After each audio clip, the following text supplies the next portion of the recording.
Baik, terima kasih. Assalamualaikum warahmatullahi wabarakatuh. Perkenalkan, nama saya Muhammad Chandra Fernanda sebagai pembuka dalam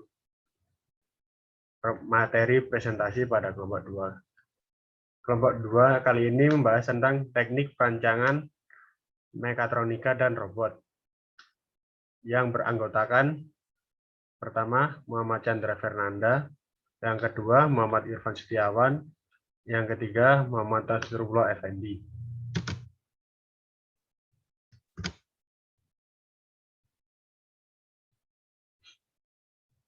Secara garis besar, mekatronika adalah kata baru yang lahir di Jepang pada tahun 1970-an yang merupakan gabungan dari dua kata yaitu mesin dan elektronik. Sekarang ini sering terlihat di barang-barang mekatronik seperti robot, mesin bubut CNC dikarenakan kamera digital, printer, dan lain sebagainya. Persamaan objek dari barang-barang mekatronik ini adalah objek yang dikendalikan adalah menggunakan gerakan mesin.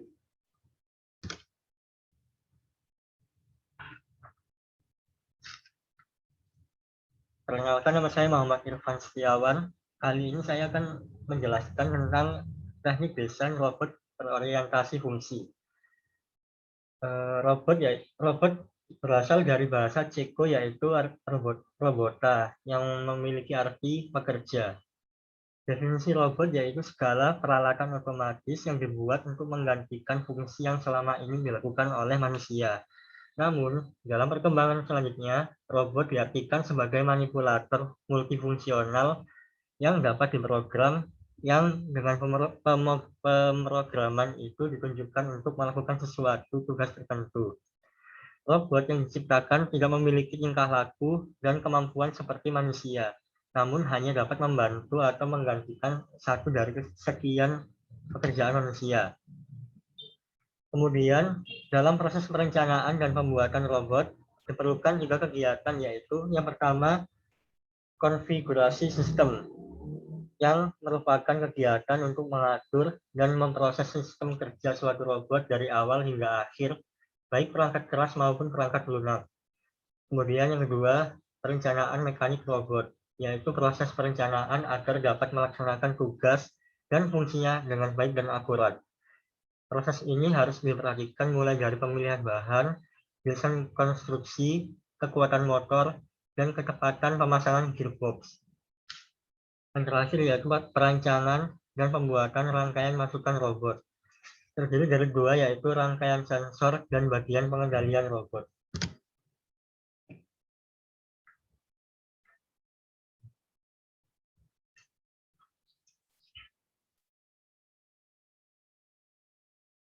Assalamualaikum warahmatullahi wabarakatuh. Perkenalkan, nama saya Muhammad Tasrullah Effendi. Di sini saya akan menjelaskan tentang prinsip dasar teknik desain robot sesuai fungsi. Dalam sistem ini terdapat beberapa bagian robot yang bisa dijelaskan, yaitu yang pertama sistem controller adalah rangkaian elektronik yang setidak-tidaknya terdiri dari rangkaian prosesor CPU, memori, komponen, interface input ataupun output. Signal conditioning untuk sensor analog atau digital, dan driver aktuator. Bila diperlukan, bisa dilengkapi dengan sistem monitoring seperti 7 segment, LCD, liquid crystal display, ataupun CRT, kata itu. Yang kedua, ada mekanik robot. Merupakan sistem mekanik yang terdiri dari sebuah fungsi, jumlah fungsi gerak disebut sebagai derajat kebebasan atau degree of freedom, DOF. Sebuah sendi yang diwakili oleh sebuah gerak aktuator disebut sebagai satu DOF.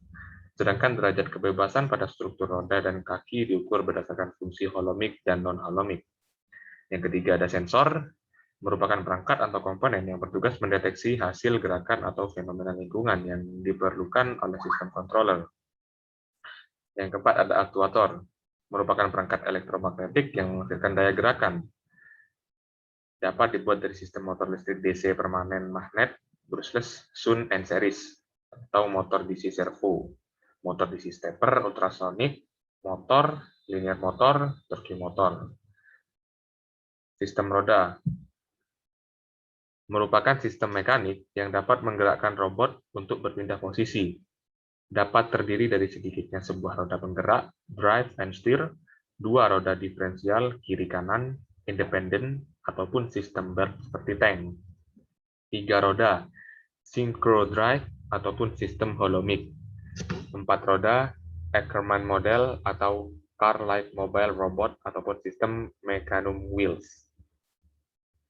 Yang keenam ada sistem kaki. Pada dasarnya, sistem kaki adalah gerakan roda yang didesain sedemikian rupa sehingga memiliki kemampuan gerak seperti makhluk hidup. Sistem tangan merupakan bagian atau anggota badan robot selain sistem roda atau kaki. Dalam konteks mobile robot, bagian tangan ini dikenal sebagai manipulator, yaitu sistem gerak yang berfungsi untuk memanipulasi, memegang, mengambil, mengangkat, memindah, atau mengolah objek. Pada robot industri, mengolah ini dapat berupa perputaran, memasang mur baut, mengebir atau drilling, milling, dan lain-lain. Yang kedelapan ada real world. Real world atau daerah kerja robot didefinisikan sebagai daerah kerja robot, workspace dari robot. Robot tersusun dari tangan manipulator yang memiliki workspace yang terbatas sesuai panjang jangkauan tangannya. Untuk robot beroda atau berkaki, workspace-nya menjadi lebih tak terbatas tergantung kemampuan jelajahnya. Dengan membuat robot mobile, maka daerah kerja untuk navigasi dan manipulasi dapat digabungkan. Yang ketiga, mengenal cara kerja dan sistem mekanik robot. Sistem kontrol robot umumnya terbagi menjadi dua kelompok, yaitu sistem open loop dan closed loop. Penjelasan mengenai kedua hal tersebut adalah, yang pertama, sistem open loop, atau bisa disebut juga umpan maju, feed forward control, dapat dinyatakan sebagai sistem kontrol yang outputnya tidak diperhitungkan ulang oleh controller. Keadaan apakah robot benar-benar mencapai target seperti yang dikehendaki sesuai frekuensi adalah tidak dapat mempengaruhi kinerja controller. Kontrol ini sesuai untuk sistem operasi robot yang memiliki aktuator yang beroperasi berdasarkan umpan logika berbasis konfigurasi langkah sesuai urutan. Misalnya, stepper motor. Sistem yang kedua yaitu closed loop. Pada gambar di atas, jika hasil aktual telah sama dengan referensi, maka input control akan nol. Artinya controller tidak akan lagi memberi sinyal aktuasi kepada robot karena target akhir perintah gerak telah diperoleh. Makin kecil error terhitung, maka semakin kecil pula sinyal pengendalian controller terhadap robot sampai akhirnya mencapai kondisi tenang, steady state.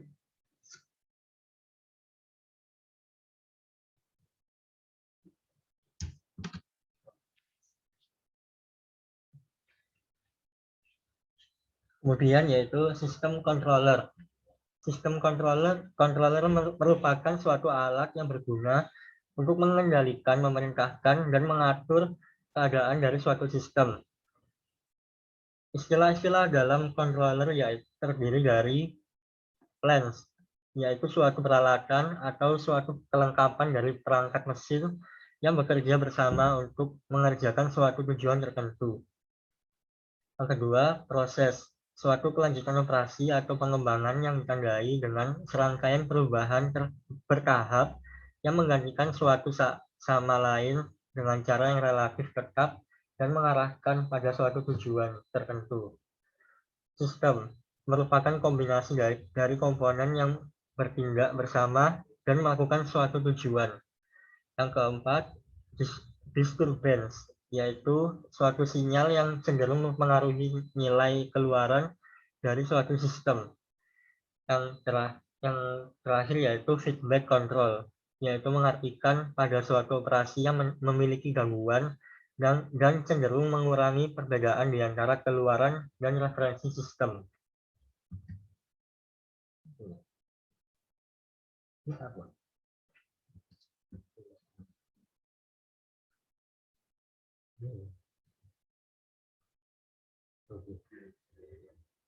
Respon sistem adalah perubahan perilaku output terhadap sinyal input. ada beberapa hal yang menjadi titik penentu respon sistem, yaitu yang pertama, steady state error merupakan perbedaan antara nilai yang diinginkan terhadap nilai yang dihasilkan. Sistem yang diharapkan akan memiliki steady state error sekecil mungkin. Yang kedua, rise time merupakan waktu yang diperlukan sistem untuk melakukan kenaikan dari suatu nilai ke nilai lainnya. Untuk sistem yang memiliki rendaman cukup atau underdamped, nilai yang digunakan adalah 0 ke 100%. Sedangkan untuk sistem yang memiliki rendaman berlebihan atau overdamped, digunakan nilai 10 ke 90%. Kemudian maksimum overshoot. Maksimum overshoot merupakan nilai simpangan maksimum dari nilai puncak respon. Sistem yang stabil tidak memiliki overshoot yang besar. Kemudian settling time merupakan waktu yang diperlukan untuk mencapai dan diam pada nilai akhirnya yang memiliki persentase sekitar 0,02 atau 0,05. Kemudian kontrol PID atau proportional integral derivative. Kontrol ini memiliki 3 komponen utama, yaitu kontrol P, proporsional, kontrol I, integral, dan kontrol D dari derivatif. Komponen tersebut bertujuan untuk mempercepat reaksi sebuah sistem, menghilangkan offset, dan menghasilkan perubahan awal yang besar. Kontrol proporsional. Untuk kontrol proporsional, sinyal kesalahan merupakan masukan controller, sedangkan keluaran controller adalah sinyal kontrol. Hubungan antara masukan controller E dan keluaran controller U seperti berikut. Kemudian kontrol proporsional menghasilkan beberapa efek, yaitu nomor 1, semakin besar nilai KP, maka semakin kecil rise time yang dihasilkan. Kedua, penggunaan KP yang berlebihan akan menyebabkan sistem tidak stabil atau berisolasi terhadap titik set point.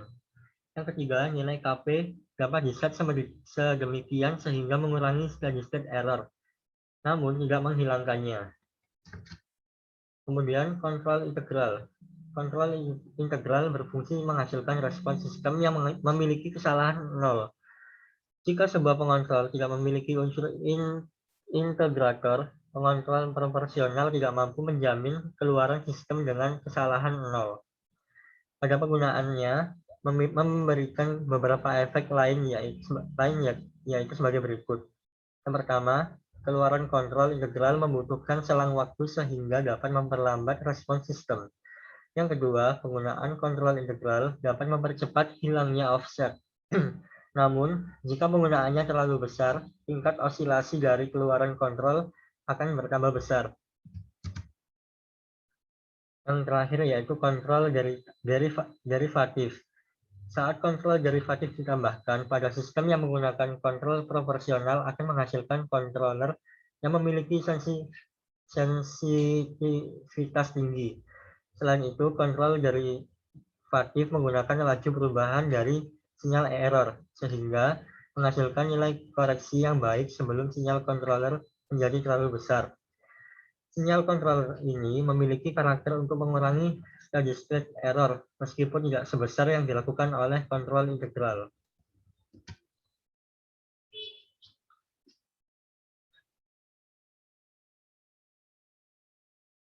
Selanjutnya, cara kerja rangkaian controller berbasis digital. Pada penerapan kontrol digital, pada sistem kontrol tentu membutuhkan device tambahan. Berikut cara kerja rangkaian controller berbasis digital. Cara kerja controller berbasis digital dibedakan menjadi dua. Yang pertama, kontrol digital dan kontrol analog. Kontrol digital digunakan untuk memasukkan sinyal dan menghasilkan keluaran sinyal kontrol berbasis digital. Sinyal analog adalah komponen DSC yang berfungsi untuk menyalurkan data dari pengelola yang dilakukan controller ke aktuator sinyal untuk mentransfer hasil pengelolaan data controller yang berupa data digital on/off sinyal pada alat alat komponen.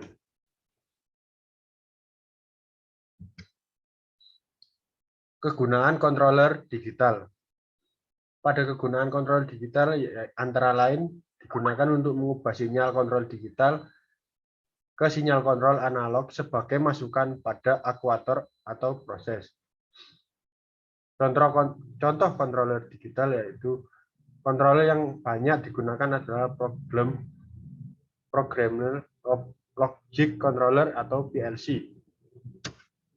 Keuntungan menggunakan sistem controller digital yaitu penggunaan pengendalian digital pada suatu proses maupun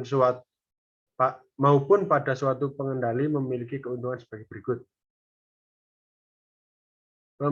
Pemerosetan data pada pengendalian digital dapat dilakukan dengan cara langsung dan kalkulasi yang rumit dapat dilakukan dengan mudah. Program pengendali dapat diubah dengan mudah jika diperlukan. Pengendali digital lebih mampu dibandingkan dengan pengendali analog. Yang dilihat dari sudut pandang gangguan dari dalam seperti panas.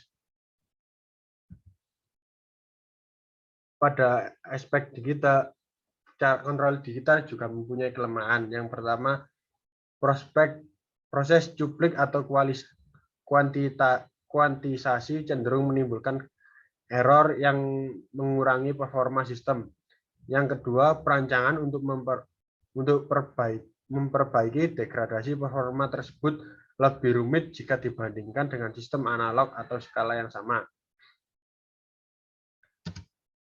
Demikian presentasi yang kami sampaikan untuk kelompok 2. Apabila ada pertanyaan bisa diberikan melalui WA Group. Sekian dari kelompok kami. Terima kasih. Wassalamualaikum warahmatullahi wabarakatuh.